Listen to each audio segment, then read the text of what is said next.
Can we prevent speech delay? The answer is not really, but also yes. So in this video, I'll talk about some things as a speech therapist that I see actually help. And I'll also tell you some data from research that will help you understand what are the things that you can do today to help. All right. My name is Ming from agentsofspeech.com. We help parents teach their speech delayed children at home. And a lot of parents will ask, what things can we do? Is it folic acid? Is it DHA? Is it fish oil? Whatever supplements that a person can take in order to prevent speech delay, like during pregnancy, after birth, whatever. So I'm not a doctor, so I'm not going to talk about any of that. All right. Today was what I do is that I find behavioral things that we can do, things that we can actually perform in order to teach children, right? So one of the things that we use to prevent further language delay or during when a baby is still developing language is sign language. I'm sure you've heard of this many times that pediatricians, doctors, therapists, teachers, we all recommend baby signing. Now, there are a subgroup of people, parents especially, who will think, oh, if I teach my child how to sign, would they actually like signing more than talk? The answer is probably not. And I haven't seen this at all, because sign language by itself it isn't a very effective way of communicating. First of all, you have to look at me. Second of all, in order to sign a full sentence, I would have said three sentences by that time. It's not that effective. The most effective way of communication is talking. That's why you're watching this video right now, and I'm talking to you instead of you reading a blog post. Now, there are some people who would much rather read, right? But at the same time, in real life, we cannot type. There aren't subtitles coming down at the bottom of this video, like the one that you're watching right now, right? Sign language is a good preventative thing that you can teach your child. And there's a lot of research to support that. Why, right? Well, language, now that there's AI all over, and how AI learned language is actually modeled from how humans, us, learned language, right? So there's something called a semantic map. And these words are crazy, and it probably won't mean anything to you, but in child development, there's something called fast mapping. And what it does is we have a word here, we have another word here, and we map the words that are similar in meaning. And meaning is semantic, right? If they're closer together, we'll map it closer together, right? And in language, right, when there's spoken language and there's just the idea of language. For instance, I can read something doesn't mean I can say it properly. So I'm going to go a little further now, but I'll come back to make this whole story and analogy work for you. Don't worry. So when we're dealing with a dyslexic child, especially in English, we will have to deal with three things. Number one, how does it look like, right, in written word, right? How does it sound like? And then the meaning. So it forms a triangle, and I'm using a gesture here, as you can see.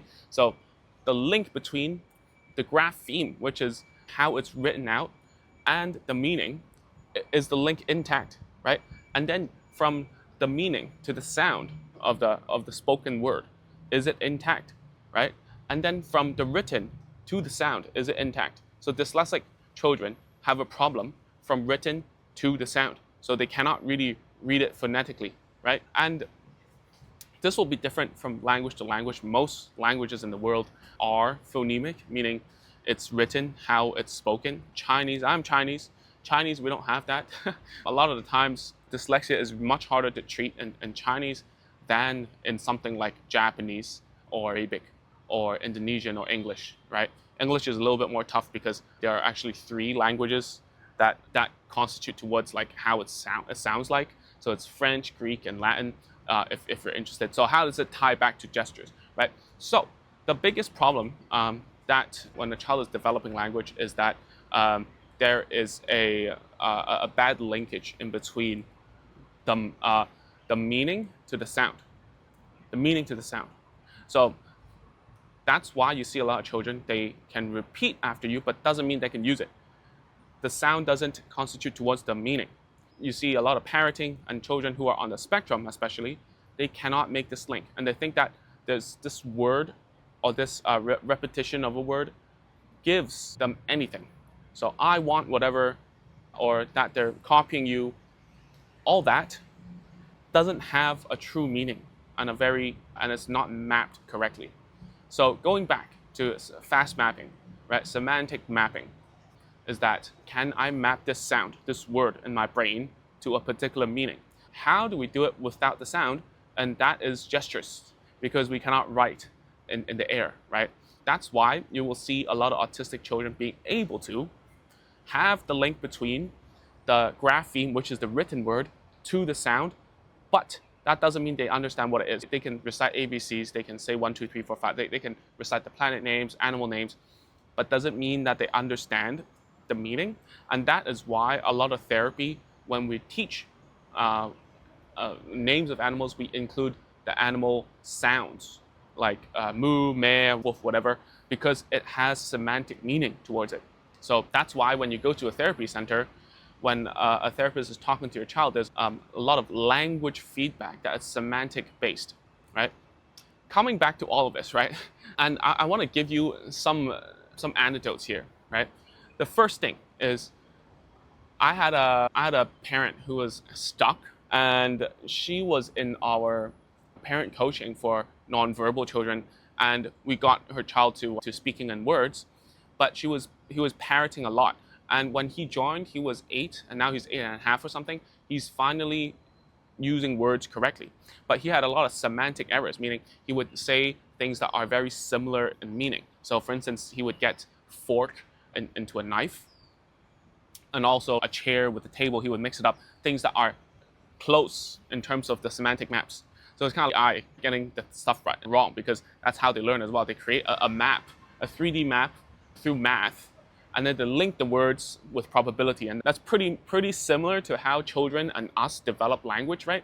So the cueing method that the mother was shooting for was using a sound. So if he was doing, like, say, a knife instead of a spoon, and she wanted to prompt the word spoon, she would go S, right? But then the S, adding an S, we call that a phonemic cue, right? Just the first sound of a word, that actually triggers not the meaning part, but the sound part, right? So then the highest frequency, meaning the most probable word that starts with an S, is not spoon, right? So what happens is that she wanted him to say spoon, but by adding the S, what happened was that the child would say snake, which is out of context. And so you see this very small thing, right? This very small thing, just to let you know, using sign language can prevent and enhance a child's language acquisition.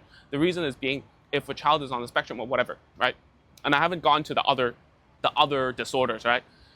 Having a gesture that you can fall back to as a language cue prompt, right? What that does is that instead of going, we go like this as a scooping motion, then there's a higher probability that the child can actually say the word spoon instead of knife in that situation, right? And I'm sure if you have any clients or your child is like that, if you give the first sound, the brain triggers and it goes to the highest frequency, the highest likelihood, the highest probability in terms of their mapping. If it's done by sounds, it's going to trigger them and get them to say a word that is totally out of context. So having gestures, right, it means it will strengthen the link between the meaning to the sound, because there's now a middle step, which is a gesture, all right? So there are some studies, I'm going to link some below, is that some German teachers were using iconic gestures to teach mathematics, and shapes were so easily understood. As a gesture cue, they would understand, this is a triangle, this is a rectangle, this is a triangle, this is a circle. Like, it's iconic, it's easy to understand. It gives a middle step in between the sound and the meaning, right? And a lot of autistic children, they have this problem of remembering rules based on the sounds, right?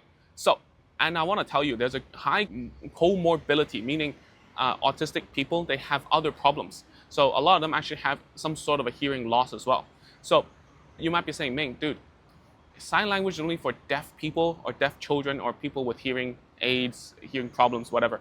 That is not entirely true, because if we don't know, a lot of times, I made a video like a week ago or whatever, that like hearing problems, like hearing loss, is the biggest reason for speech and language delay. And a lot of times it goes undetected because it seems like they can function and stuff, and they can hear some. But there are some sounds or some words they cannot readily identify. So having some sort of a gesture will prevent the language delay and deficit that comes with hearing loss that flies under the radar. So if you start doing baby signing, you start using gestures and stuff early on, it can help to reduce the risk of having a language delay because of a hearing loss. All right, so it's the best you can do to prevent, and it also helps later on for you to have a solid prompting mechanism to teach your child to speak in not only single words but in sentences. Because when a child is stuck in a sentence, like now I've been helping some other therapists with their cases, they showed me a Down syndrome case where the child would stop in between words when making a sentence. So what can we do in this particular case, especially when the client, could not read and we can't use written cues? Obviously, we can use gestures, right? So we can use the gestures to gesture out the sentence first fluently, and then we link the gestures to the words so that we can prompt them, right? The essence of therapy is always to find a proper good prompting mechanism that we can use over and over and over and over again, and then we can fade it out, and later on they can say things spontaneously themselves, all right?